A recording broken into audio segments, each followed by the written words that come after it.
Yo, what's up, everybody? Anton Crowley here from dropshiplifestyle.com, and welcome to another episode of Dropship Weekly.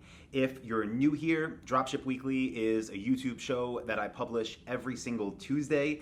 I've been publishing it, I try for once a week, typically once a week, for the past couple years now. So I either try to share a lesson or answer a question or just celebrate someone's success and talk about how that was achieved, and then pass those lessons along to you so you can have a better career in entrepreneurship, in dropshipping, in e-commerce, and really in lifestyle design, because it's called Dropship Lifestyle for a reason. But in today's episode specifically, what I want to talk to you about is hiring your first VA, virtual assistant. Basically, a virtual assistant is an assistant that is not sitting next to you. So somebody that is working most likely abroad. They don't have to be at all. They could be next door to you. But if the only way you communicate is typically online, then that's considered virtual. So using tools like Skype, like Slack, like FaceTime is a way you can communicate with your virtual assistant. Specifically for this video, obviously we build dropshipping stores, so what we're going to be talking about is how this applies to dropshipping and how to hire that first virtual assistant that is going to help you to manage and build and grow your e-commerce store. So let's get into it.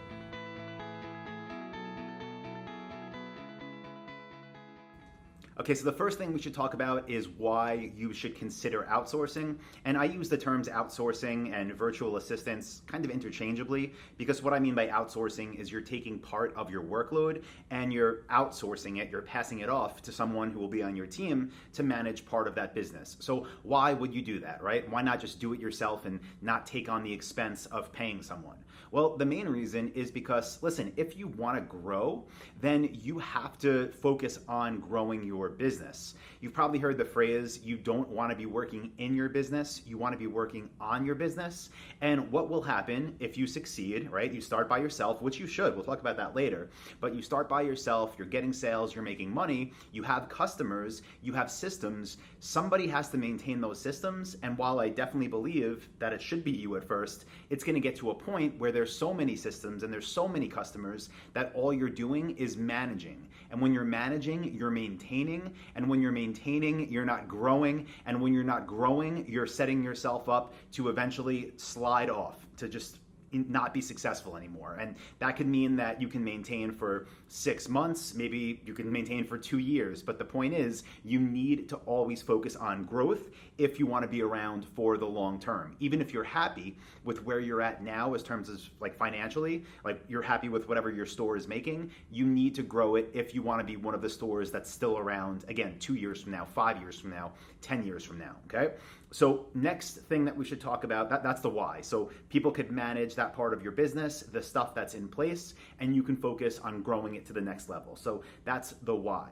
Now, when should you outsource? When should you hire your first virtual assistant?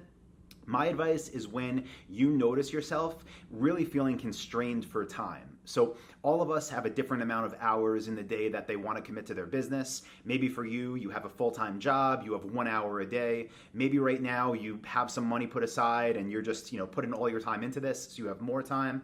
When it gets to a point that whatever that allotted time that you give your business feels like there's just not enough hours in the day, that's when I recommend taking someone on. And also when you already have your systems, because a mistake a lot of people make is they think, okay, I started my business, it's affordable enough to hire a virtual assistant. I'm going to go ahead and bring someone on. And what happens is they bring somebody on before they have enough customers, before they have any systems in place, before they have enough work. And then that relationship between you and your assistant, if you don't have clear set things to do and you don't have enough volume of work, the relationship is going to fall apart really quick. And you know what? It's going to be your fault. So don't do it until, again, you're making money, your systems are pretty dialed in, and you're feeling a constraint on your personal time. That is when it makes sense. So next thing that I wanted to talk about for your first virtual assistant, what can you outsource and what you shouldn't? Okay.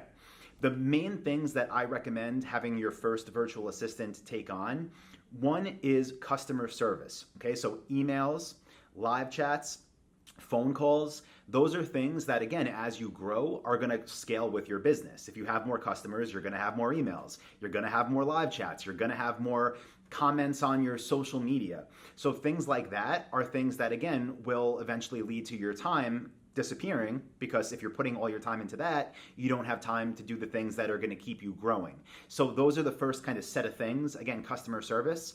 I would mix in with that not relationships, but order processing. So having, again, systems in place for suppliers A and B and C and D. How do we send them orders? How do we get tracking from them? How do we confirm an order shipped, right? Once you have that documented, then your virtual assistant can handle that part of the business for you. And then your job becomes to oversee that. So with the first virtual assistant, those are the things that I think, yes, hand that off, you focus on growth, and that side can maintain while, again, you do the growth tasks. Now, what shouldn't you outsource?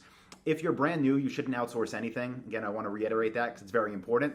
But some things that I don't recommend outsourcing, no matter really how big you are, the main one is supplier relationships. So new supplier relationships, approvals, calling the suppliers, reaching out to them. This is your business, and a lot of the success or failure of it is going to be based on who you're working with and what those relationships look like. So you want to be the one that is the point of contact, not to process orders, but when you reach out to supplier ABC to get approved, that should be you. You should be the one having those conversations. You don't want that to rest on somebody else's shoulders, because if there's not a relationship because somebody else messed up, that can cost your business a lot in the long run. So you take care of that yourself. Okay, what else shouldn't you outsource? Until you're very, very, very successful, meaning like you're making a full-time living off this, and again, everything's in place, you don't want to outsource paid traffic right away.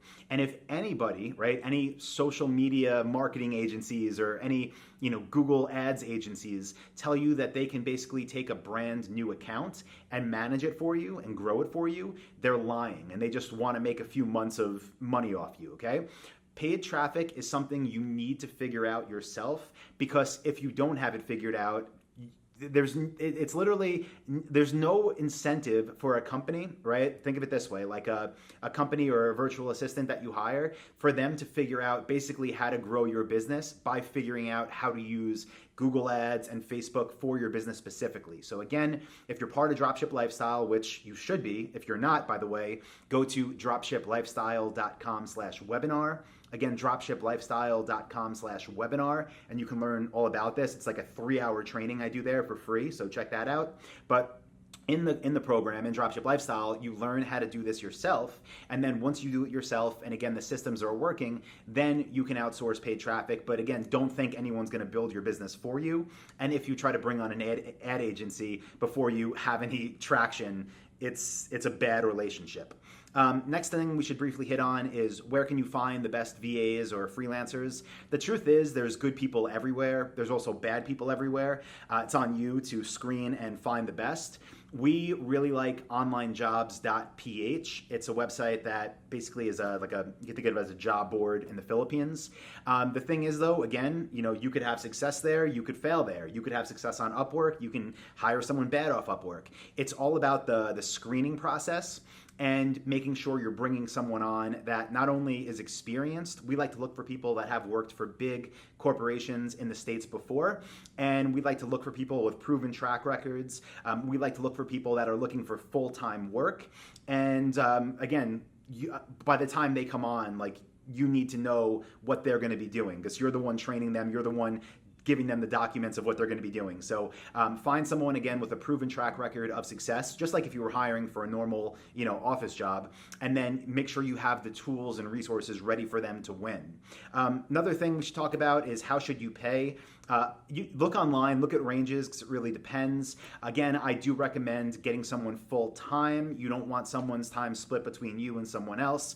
You want that full-time commitment. So look at full-time salaries based on experience. And it depends, of course, where you're hiring from also, because a virtual assistant doesn't automatically mean they're going to be in the Philippines or something. They could be, again, located 2 houses away from, where you're running your business.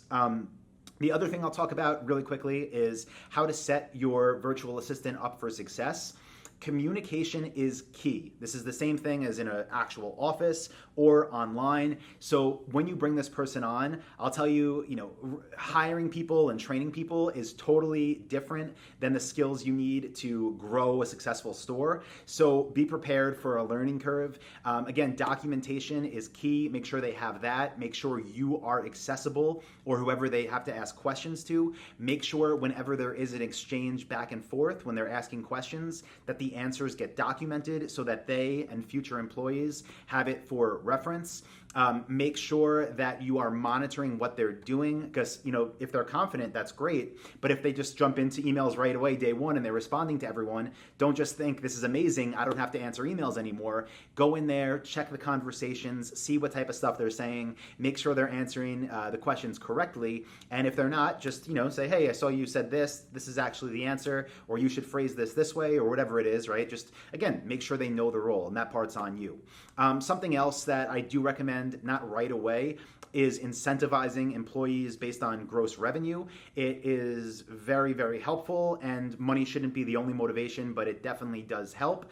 I don't recommend bringing your first virtual assistant on and from day one telling them there's this relationship based on potential commissions. Have them on board for a month or two, see how you guys work together, and then you can introduce a plan like that to reward them for their hard work, and also help to build that relationship so they're around for the long term. Because a big thing here is you don't want to be cycling through people. You want to find some great people that are your virtual assistants that become part of your company and that stick with you, ideally forever. So hope you found that helpful. I'm going to publish a full blog post, like an in-depth guide on the blog at Dropship Lifestyle. So just go to dropshiplifestyle.com. You'll find it there in the blog section. And if you're not part of Dropship Lifestyle, again, be sure to go to dropshiplifestyle.com/webinar. Register for the webinar. You'll get like an in-depth training on how we do this stuff, and also the opportunity to get enrolled into my training program, which, by the way, was voted best e-commerce course by Shopify. So thanks for watching, everybody. Hope you enjoyed this episode of Dropship Weekly, and I'll see you next week.